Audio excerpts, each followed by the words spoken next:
Well, thank you for all promptly getting back in your seats. Our speaker today, Philip Goldberg, was either the second or third speaker for the Inside Edge back in Beverly Hills back in 1985. There's a little bit of argument between different memories, let's put it that way, between Brooke and Diana. But anyway, he spoke a long time ago.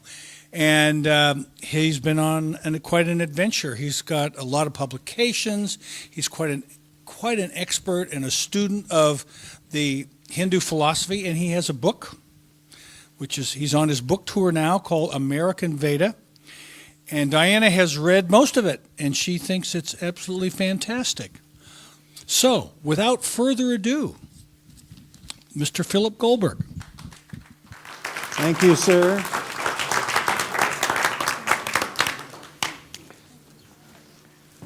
I've actually been here. I think this is the third time.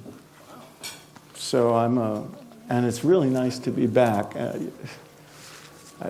It's sort of like speaking at 7:30 in the morning. It's kind of like if you're a mountain climber, every few years you have to do a certain climb. You know, keeps you in shape. It's good to be back. This is a great institution. How many of you would say that your spiritual lives has been touched by India? That's what I thought. I'm going to guess, no, I'm not going to guess, I'm going to predict that those of you who didn't raise your hand, if you, at the end of my talk, or certainly if you read my book, will then realize that you've been touched by India more than you think. And those of you who did raise your hands probably will realize that the impact of India on your lives has been more than you realize. That was my experience in researching American Veda. I discovered that the extent to which India's heritage of spiritual teachings have seeped into our culture and the way we look at the world was even more than I thought when I first proposed the book, and I proposed the book for that reason. We have, over the course of a couple of hundred years, absorbed, adapted, and assimilated elements of the sort of vast and diverse teachings that have come through the centuries from India in ways that have impacted institutions of American life in more than we realize, and especially the way we understand religion and spirituality. And it's not just the obvious ways with the millions of people who have studied with gurus and have read the great Indian texts and take yoga classes and learn to meditate. The core teachings of the Vedanta philosophy and the methodologies of the yogic repertoire have sort of penetrated American soil through a variety of streams and tributaries and underground wells to the point where it sort of saturates culture to an extent that many people are affected by those teachings without even knowing it. Sounds insidious, but it's a really good thing that happened to us. It works like this. Somebody studies these teachings directly or through books or whatever, tells somebody else, that person tells somebody else, and people adapt practices and ideas, and it spreads like that, like any good thing, like a new food or some new form of music or an art form. Ideas spread like that, and practices spread like that. And along the way, some of the people who get influenced are prominent people. They're artists, they're psychologists, they're healthcare practitioners, they're medical researchers, they're scientists, they're educators, etc. And those people influence many more than just their immediate friends and families. And that is the story that I tell in American Veda. And the threads and streams are so much more interesting than people realize, as I hope you'll get a sense of here. There's obviously no time to do it all justice. I just wrote a 350-page book, and it was very difficult to keep it under 500 or 600 or 1,000 even. There's just so much information and so many interesting characters and subplots along the way. It's very frustrating to give a short talk, and it's very hard to keep it to a reasonable length because, you know, I just want to keep talking about this stuff. But I want to make sure we have plenty of time to open it up to you guys. This will be the only commercial. I am teaching longer workshops based on the book where there'll be an opportunity to go deeper and to actually sample some of the practices that have come here from India. I'm doing one at Unity of Tustin in February and another at Loyola Marymount in January. So if that's of interest to you, see me afterward. So I'm going to focus on some of the key moments in the story and illustrate some of those streams and tributaries that I mentioned, leaving out, of course, a lot. I'm going to skip over the centuries of contact between ancient Greece and India and Europe as it was evolving through the age of exploration and trade, and the first translations of Sanskrit texts that came from England and Germany. And I'm going to start in New England a couple of hundred years ago. I hope this works. Yes, with him. Those first books, the first translations and commentaries about India came and arrived in New England at the time Emerson was a boy. How many of you have read Emerson? Anybody who reads Emerson, and this was one of the great discoveries, I have to say, anybody who reads Emerson, whether it's for a high school assignment or college or just your own edification, is getting a dose of Indian philosophy, whether you realize it or not, because those books that came in from India or via Europe had a huge impact on the evolution of Emerson's thinking and his philosophy.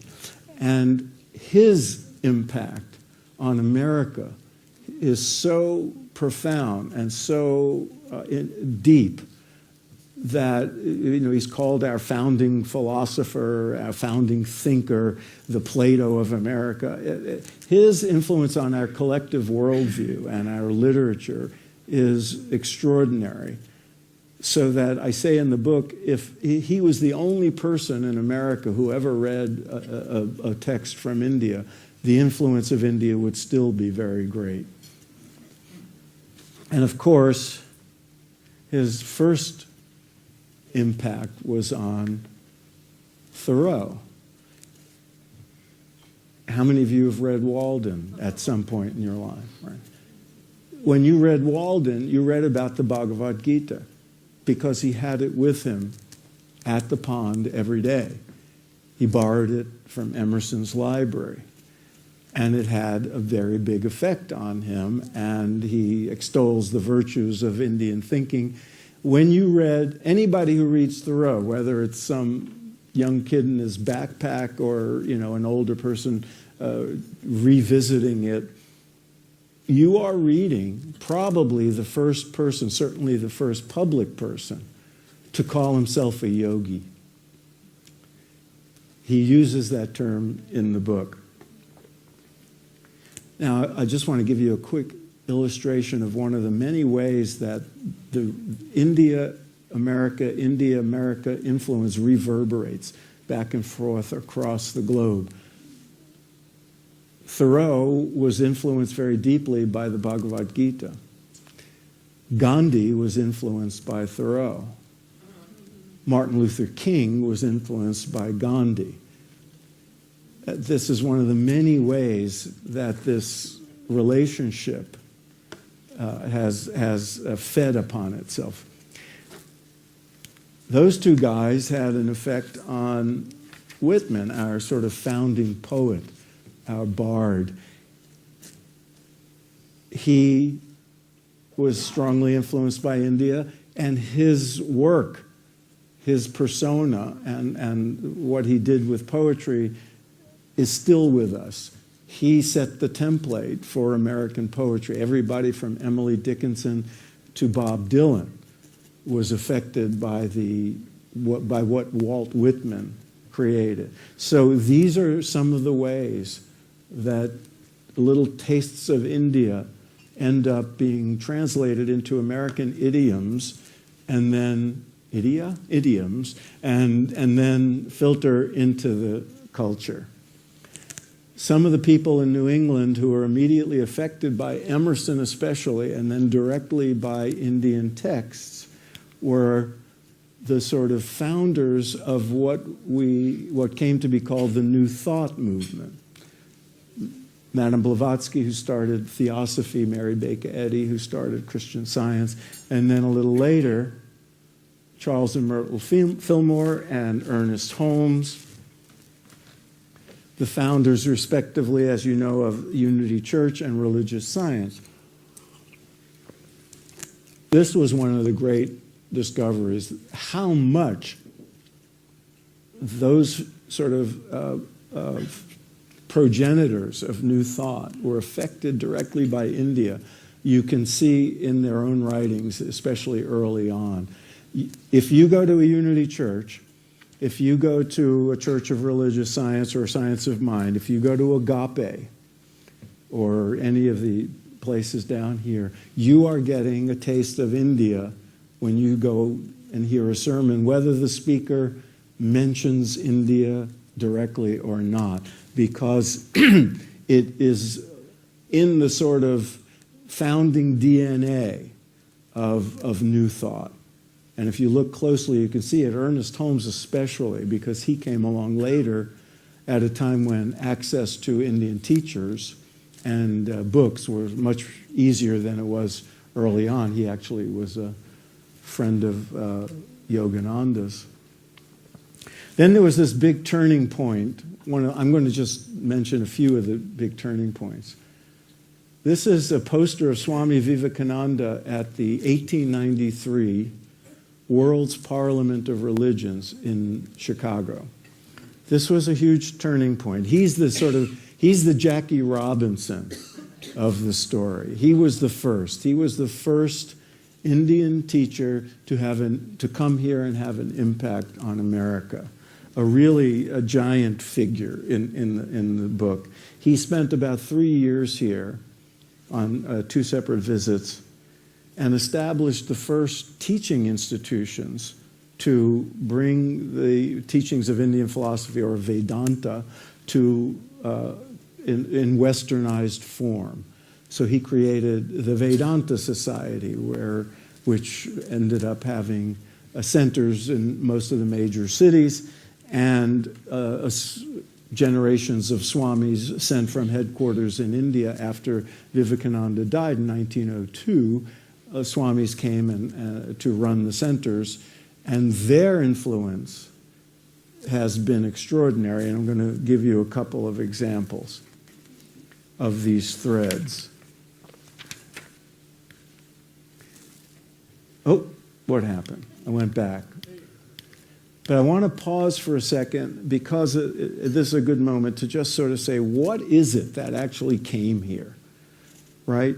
What Swami Vivekananda, before he was a Swami, in the 19th century in Bengal, was a young man, and there was a lot of ferment at the time. And there was something called the Hindu Renaissance, an attempt by modern Indian thinkers who are influenced by the West and by science to sort of modernize the Hindu tradition and make it amenable to the modern age and to Western, to science, and sort of adapt that.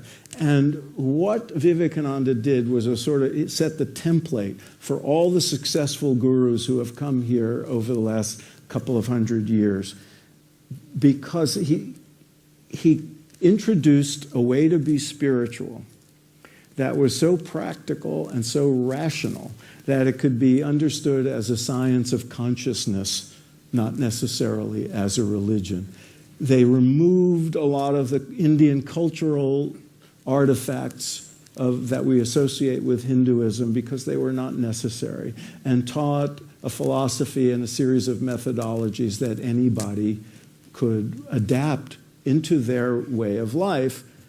And in so doing, these teachers offered something that was missing from mainstream religion for the most part, which was practical ways to achieve personal transformation and transcendence inwardly, a direct connection to the divine, built on a philosophy that did not require that you convert to anything or that you buy into any particular set of dogmas or an interpretation of history.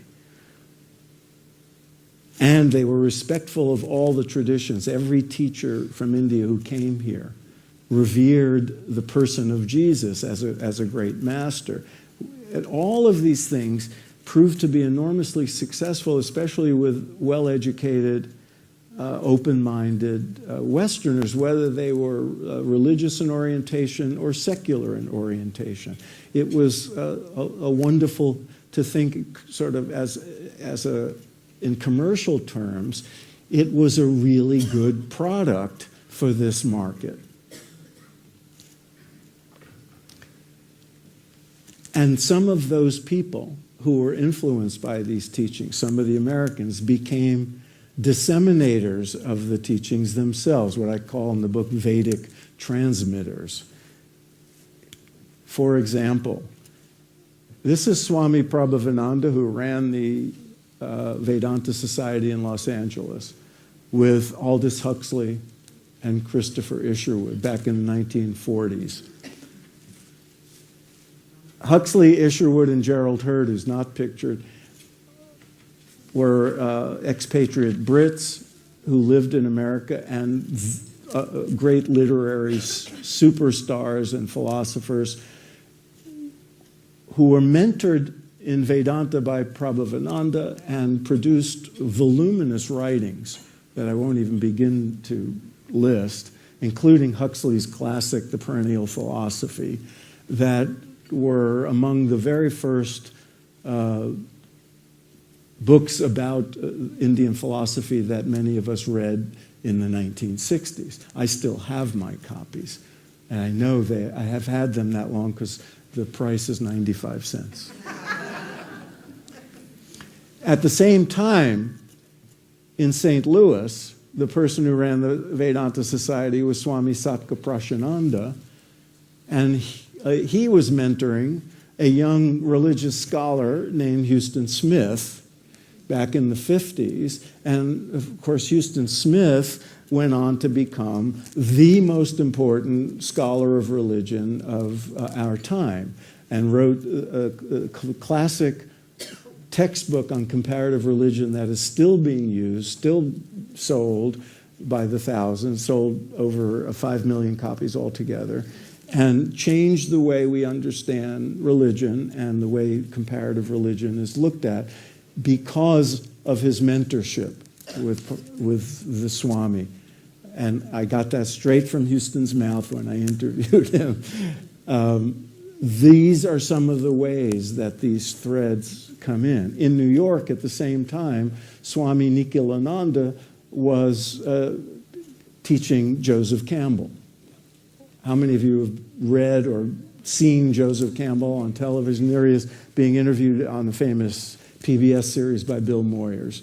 Millions and millions of people were getting lessons in Indian philosophy through Houston Smith, through Joseph Campbell, in these ways. Also hanging out with Swami Nikhilananda at that time was J.D. Salinger. How many of you have read any of Salinger after Catcher in the Rye? After Catcher in the Rye. Okay. I highly recommend it. Starting with Franny and Zooey, well, actually starting with some of the short stories, and then Franny and Zooey and subsequent works, you're getting sort of Eastern philosophy 101 in contemporary fictional form.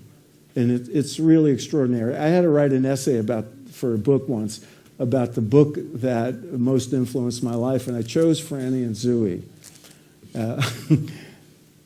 Well, we won't go into all that, but there were reasons for it. Then came another key moment, and I want to ask you a question. But you get a sense, don't you, for how these teachings sort of spread in. There are zillions of fans of J.D. Salinger. They don't know they're reading Indian philosophy necessarily. Even though he mentions things explicitly, it's there, it permeates his work. Same with Joseph Campbell and his perspective, same with Houston Smith. Then in 1920 was another turning point when the second most important guru, not second in rank, but in time, came. When I interviewed over 300 people for American Veda, and I asked them how they first got involved with Indian teachings. Many of them would mention a book. Usually somebody gave me a copy of such and such. What book do you think is the most often mentioned? Very good. So this was another key moment. Yogananda came in 1920. He was the first major guru to settle here, made his headquarters L.A. and stay there. And essentially created a lineage that is still very well functioning in America. His centers, his self-realization fellowship and other fringe groups, his influence remains. He died in 1952, but his influence is still extraordinary, and largely because of that book. That was a seminal book for a lot of people. And it has sold, I think they told me, over 5 million copies over the years. It still sells a lot. But I can tell you, in the 60s, this was one of the most borrowed books. This went from crash pad to crash pad until the orange cover was all torn up. And then there are other teachers. In the 40s and 50s, even earlier, certain teachers from India became known in America who never even came here. One of them was Ramana Maharshi. I discovered a 1949 Life magazine, 12-page spread on Ramana Maharshi with wonderful photographs. And it turned out that some of the older people I interviewed were impacted by that article. And then, one of them was Lilias Folan, who became one of the most famous yoga teachers in America. She was a 13-year-old girl, saw that article, and it had a big impact on her life. Paul Brunton's books and other things. I'm just showing him because I love the pictures, but also because he's an example of a teacher. He died in 1950. Very few people at the time heard of him, but now a lot of people know. His picture is probably on more altars in America than than any other teacher, because for a variety of ways you can read about in the book, and one of the ways was he served as he was the model for Somerset Maugham's guru figure in The Razor's Edge, which was a huge bestseller and made into a movie twice. It was a book, that I read about an American spiritual seeker who goes to India and changes his life. Another way that arts have been a channel for Indian teachings. Then another great teacher who never came here, who also died in 1950. How many of you have ever been to Esalen? Okay. Esalen was started by these guys, Dick Price and Michael Murphy. Michael Murphy's story, which I tell in the book, is really a great example of what I'm talking about. As a sophomore at Stanford, he stumbled into a class on comparative religion, heard about Indian philosophy, changed his major, got totally on fire with the whole thing, and upon graduation went to India and spent over a year at the ashram of Sri Aurobindo, who was no longer there, but the ashram still existed. Michael came home all on fire with the vision of creating a place where the best of the East and the best of the West could come together to develop human potential. That was when we first started to hear the term human potential. And how it came about, there's a lot of fun in the story of how Esalen and the land and everything came to be. But it was an Aurobindian vision, and a vision from straight out of Indian philosophy that influenced Michael and Dick Price to start Esalen, which in turn, of course, has affected hundreds and hundreds of thousands of people, because it's not just a place to go into hot tubs naked. It's a place where deep teachings about ourselves and life have been taught and conveyed to many, many thousands of people. It was also the place where the discipline of psychology started to change through people like Abraham Maslow, who's here at the Esalen Dining Room. He and other pioneering psychologists, all of whom were affected by India in one way or another, started humanistic psychology, the whole theories of self-actualization, then transpersonal psychology, and so on and so forth. Also, out of Aurobindo came a couple of teaching institutions in the Bay Area, such as the American Academy of Asian Studies, which was started in the early 50s by Michael Murphy's, the head of the faculty was Michael Murphy's professor at Stanford, who turned him on to Eastern philosophy. The guy on the right is Alan Watts, the young Alan Watts, who of course went on to be, he was recruited to teach there and became, of course, one of the great interpreters and proponents of Eastern teachings in America. And that influence is still there. The Indian guy next to Alan Watts started something called the Cultural Integration Fellowship, and I'm speaking there in March. It still exists. It's still a force for the East-West sort of integration. Then, and some of the people who would come there to hear those people speak were the hippies, the beatniks of San Francisco, like Alan and some of the others, who, of course, in turn became purveyors of Eastern teachings through their poetry and, in Allen Ginsberg's case, chanting in the streets and chanting on William Buckley's television show. And you know, if you want to see something really cool, YouTube, Google Allen Ginsberg on William Buckley's firing line. There's a moment when he stops and takes out a harmonium and does a Krishna chant. And just to watch Buckley's face, it's priceless, absolutely priceless. Then came the big game-changing moment about which we can talk forever, the 60s. Oh, yeah. Oh, were some of you there? Yeah. Oh, yes? Now, I want to, are we ready? I want you to listen. This is a contest. The person who first, or I should say, the first person to yell out the answer to this next question gets a free book.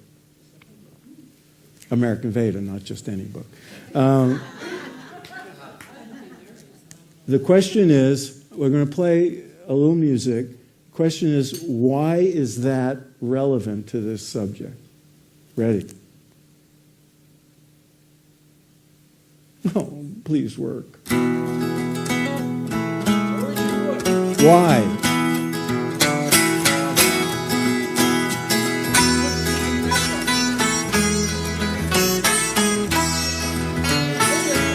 I can't hear. I need an arbiter. What about it? What? India. All right. Why is it relevant? Because they went back to study in India, and where John Lennon was specifically very influenced, and brought back Ravi Shankar, I believe. Close. Who did it? What did you? I heard you say something, Linda. I said that the sitar for the first time. Beatles. Yeah, that's it. That's the key. Linda wins, and she's not just because she's an old friend of mine. She was the one to say it was the first time. This was the first time most of us heard a sitar. Unless you were a jazz fan and you listened to some of the jazz musicians that Ravi Shankar influenced, this was the first time a sitar was used in a Beatles record or any rock and roll record. And it was a game changer because, not just because it changed music, because it made Ravi Shankar, this virtuoso. Oh God, oh my God, we have so much more to talk about. This led. It was because George discovered the sitar on the set of Help, and went to India and studied with Ravi Shankar. And Ravi Shankar said, "You have to understand the philosophy that underlies all this." And George started reading, and he became the strongest seeker of the Beatles. And that led eventually to this, which we mentioned earlier. If you were around in 1968, you saw one variation of this picture or another plastered all over every magazine, every newspaper. You saw Maharishi Mahesh Yogi on Johnny Carson, on the Today Show. This was the most extraordinary blast of Indian philosophy in history. For a few months' time, it was all over the place. If there was an Oprah, there would have been an Oprah. This was the beginning. This was when people heard the word mantra for the first time, and the word guru, and the word karma.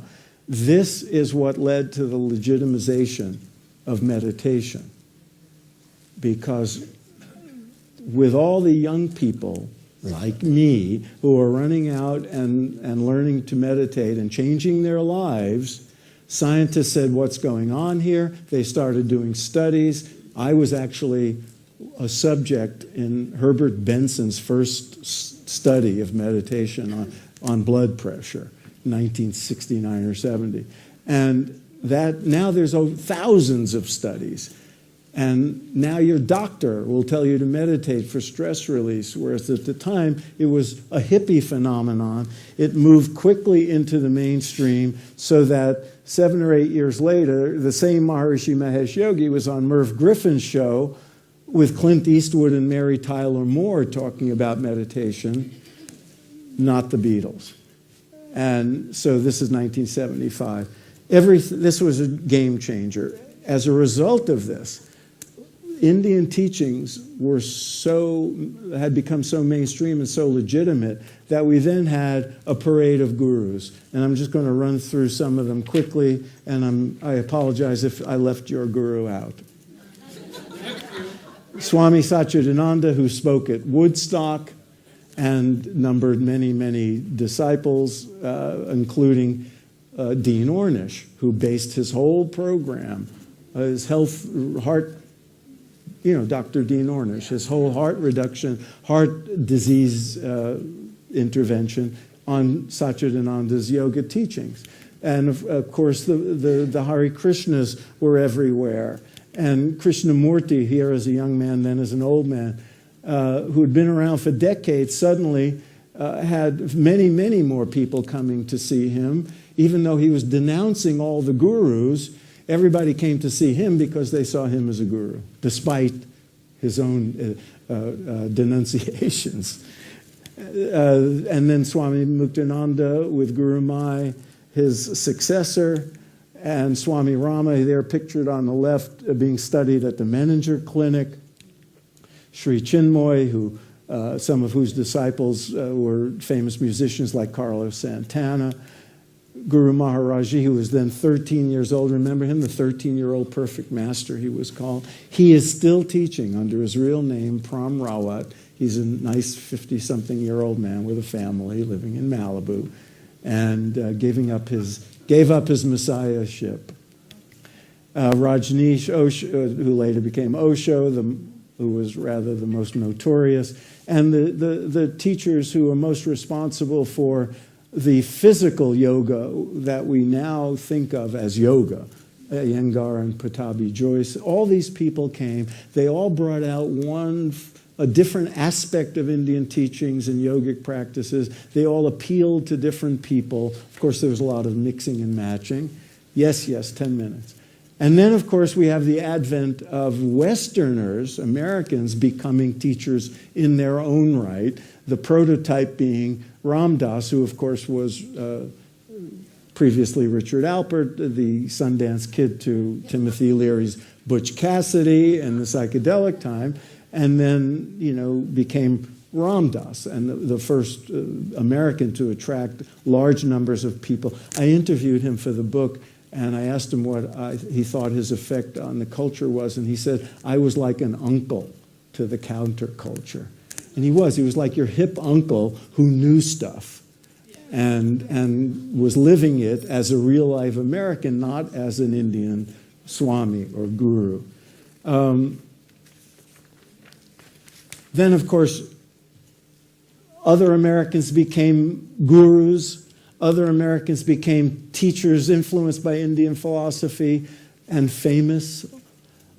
And then many Western religious figures became influenced by these teachings and in turn changed the way Christians and Jews understand religion and understand spiritual practice, spirituality. Thomas Keating developed centering prayer. You all know centering prayer. Perhaps some of you practice it. It was derived specifically from the instruction manual for transcendental meditation and adapted to a Christian format. That, to me, that's one of the great symbols of how India has affected even Western religion. Contemplative Christianity, Jewish mysticism are huge now. If you Google Christian meditation or Jewish meditation, you will see thousands of entries, all of it stimulated back in the 60s and 70s because young people were learning Eastern practices, and the leaders of the Jewish and Christian tradition said, we must have something like that, and they opened the vaults to the hidden mystical teachings that had not been available. So one of the effects of India has been to democratize practical sort of mysticism. I'm now going to curtail this and just sort of fast forward to some of the newer gurus and some of the yoga celebrities and new phenomena like Sanskrit chanting, which is drawing thousands of people to yoga studios, and leave it on that so you have a subliminal suggestion to buy the book. And so tomorrow, when you're giving thanks for things, give a little nod to India, because it has affected you in a positive way more than you may realize. India, if I had to sum it up, gave people who are not religious in the traditional ways a way to be spiritual, a way to be practically spiritual. It gave us all a higher vision of what we are and what we can become than was then known by psychologists. And as a friend of mine put it, it turned us from original sin to original bliss by changing our understanding of the nature of what we are. So I don't know if you can get tandoori turkey, but maybe a little mango chutney with your cranberry sauce. Thanks. I want to open it up now. We have some time for Q&A. No, you. Well, there's a name that I'm curious about. Back in the late 60s was Alexander Everett and Mind Dynamics, and that gave birth to Werner Erhard, John Hanley, and all of those self-help programs. Was that someplace connected? There are a million things having to do with the mind and all that probably were affected by India, but there was just so much I could research. I did look into Werner Erhard, and the evidence seems to be that he was kind of influenced by Zen. Later, after Est was a huge phenomenon, got interested, he was the person who brought Swami Muktananda here for the first time. And so he later became, but it didn't look like it had anything to do with the origins of Est, so I left it out. Yes? I got you here. Just a statement and then a question. I think the people up there that were most influential on me were like Aurobindo, was really a great writer. And Rajneesh was also a really great Rajneesh writer. was a really good, his books are, I mean, whatever you think of him as a person, his books are pretty extraordinary. Yeah. And Aurobindo, if you can get through them, has left a legacy of philosophical writings that's unsurpassed. And one of the great things about him as a modern man educated in England was he understood Darwin. Most of these gurus were educated in West, and he applied theory of evolution to spiritual evolution in ways that are still people are studying and writing papers about and so forth. What about the role of Los Angeles? It seems like Yeah, I want to give, I'm teaching this workshop at Loyola Marymount, and we're talking about also doing a one-day sort of tour of Vedic Los Angeles. Because it was real. When Yogananda came, he called L.A. the Benares of America, and decided to, establish his headquarters there. And of course, had the best real estate karma of any guru who ever came here. If you've seen his locations,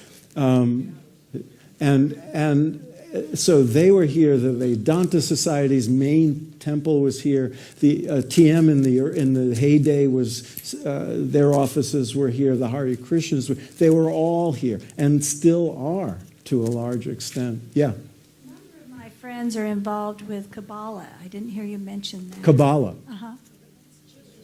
Yeah. Well, The they're telling Jewish me it's mysticism.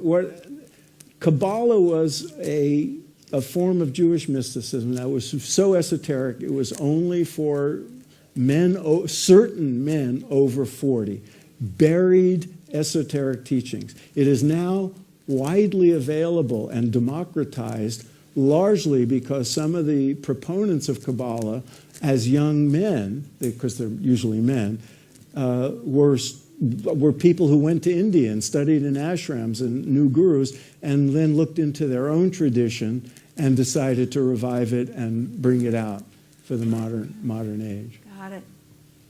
Yes, purple. No, here. Oh, I have a question and a comment. What were the books in front of the Beatles? That was one question. what were what? The books. Each one had a book. I'd have to go back Okay, and look. that was just a curiosity question. And then some of us who have read about the American Indians, it's very interesting that with the sophisticated DNA studies now, they have found that the DNA markers of the Tibetans and the American Indians are the same. So I just thought that was interesting All that right. they carried that with them. I'll have to look into that. I'm really curious about the, when you look at the perennial philosophy, and then you get up to Wilbur, and it seems to me like we're moving from a spiritual or religious-based way of looking at life to a study of consciousness. And I'm wondering if you could comment on that evolution into Yeah. the study of consciousness itself. That's not a simple thing to do. But in a sense, the book talks about that a lot because, and I agree with you. And one of the things that has stimulated our evolution of our understanding of consciousness and our understanding of what spirituality is and what spiritual experience is was access to the teachings and practices of India and also of Buddhism, which I don't cover in the book, because there it has been a science of consciousness for centuries, but because we think of those as religious traditions, it took certain people with key insights and certain of the gurus who came here to say, you can look at this as a science of consciousness.